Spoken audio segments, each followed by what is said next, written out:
Niye öyle bakıyorsun? Bir şey sakladın. Neydi o? Yo, bir şey saklamadım.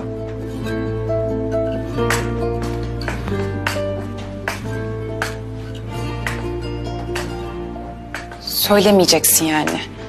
Öyle mi? Söyleyecek bir şey yok. Sadece birkaç evrak koydum çekmeceye.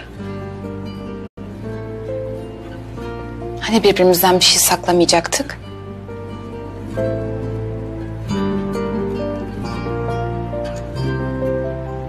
Sakladığım bir şey yok.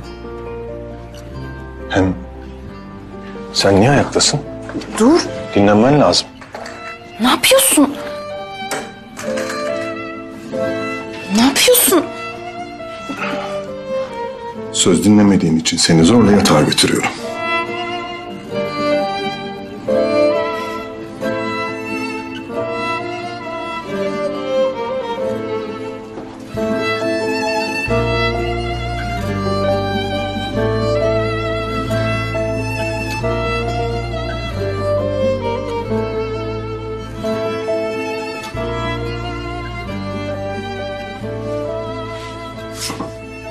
İyi misin? Ben mi bir şey yaptım? Dur, hareket etme sakın. İyiyim. Anlık bir ağrı sadece. Dizin mi acıyor? Burası mı? Yo, yani geçti şimdi. Gerçekten iyiyim. Emin misin? Bak, arayayım mı doktoru? Hiç gerek yok. Gayet iyiyim şimdi. Tamam. Çıkartalım şunları.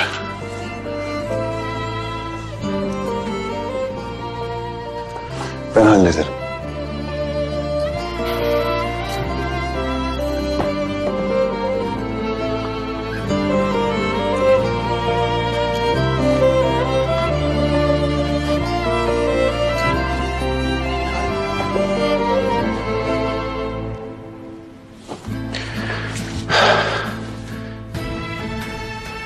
Benim biraz işim var. Geliyorum hemen. Nereye gidiyorsun? Geleceğim hemen. Sürpriz söylemeyecek misin peki?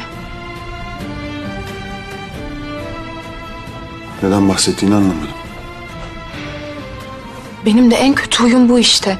Bana bir şey söylenecekse o an söylenmeli. Sonra öğrenene kadar aklımdan çıkmıyor. Hala neden bahsettiğini anlamıyorum. Neyse, ben gelince konuşuruz.